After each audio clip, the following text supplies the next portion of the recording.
जो माणूस आपल्या इराद्यावर ठाम असतो त्याच्यावर विश्वास ठेवा आणि आपलं मन त्या व्यक्तीला द्या. जो चेहऱ्याने नाही तर मनाने सुंदर असतो. स्पष्ट बोलणारा माणूस हा काट्यासारखा असतो. त्याच्या शब्दांमुळे थोडा वेळ दुखू शकतं, पण त्याचा फायदा आयुष्यभर मिळतो.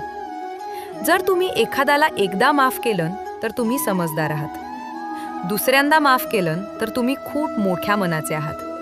पण तिसऱ्यांदा माफ केलं तर तुम्ही जगातील सर्वात मोठे मूर्ख आहात. जीवनातील सर्वात महाग गोष्ट म्हणजे तुमचा वर्तमानकाळ. तो एकदा निघून गेला की जगातील कोणतीही संपत्ती देऊन तो परत विकत घेता येत नाही. आपल्याला आपले विचार घडवतात, म्हणून शब्दांपेक्षा आपल्या विचारांवर लक्ष द्या, कारण विचार कायम जिवंत राहतात. जसं पृथ्वीवर ऋतू बदलतात तसं जीवनात सुख आणि दुःख येत जात राहतं. वाईट माणसं तुम्हाला हजारोंच्या गर्दीतही सापडतात, जसं वासरू गायींच्या कळपात आपल्या आईला शोधतं. पण जो बासरी वाजवणाऱ्या श्रीकृष्णावर मनापासून विश्वास ठेवतो तो वाईटातही चांगुलपणा शोधतो.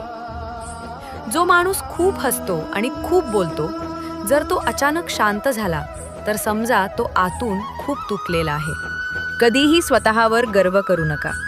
दगडही जड असतो, पण पाण्यात पडला की आपलं अस्तित्व गमावतो. जर देव तुम्हाला जास्त वाट पाहायला लावत असेल तर कदाचित तुम्ही मागितल्यापेक्षा जास्त देण्याची त्याची तयारी असेल. थोडं संयम ठेवा, कारण आनंद कायम थांबत नाही, तर दुःखाची काय अवकात आहे. जेव्हा आई चिंतेत असेल तेव्हा काही करू नका. फक्त डोळे बंद करून श्रीकृष्णाचं नाव घ्या. बुद्धीनं पैसा कमावता येतो, पण पैशानं बुद्धी विकत घेता येत नाही.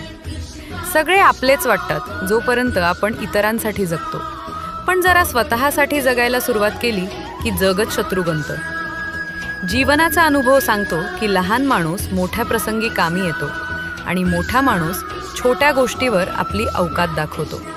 काही लोक तुमच्या हातातून निसटू शकतात, पण तुमच्या नशिबातून नाही.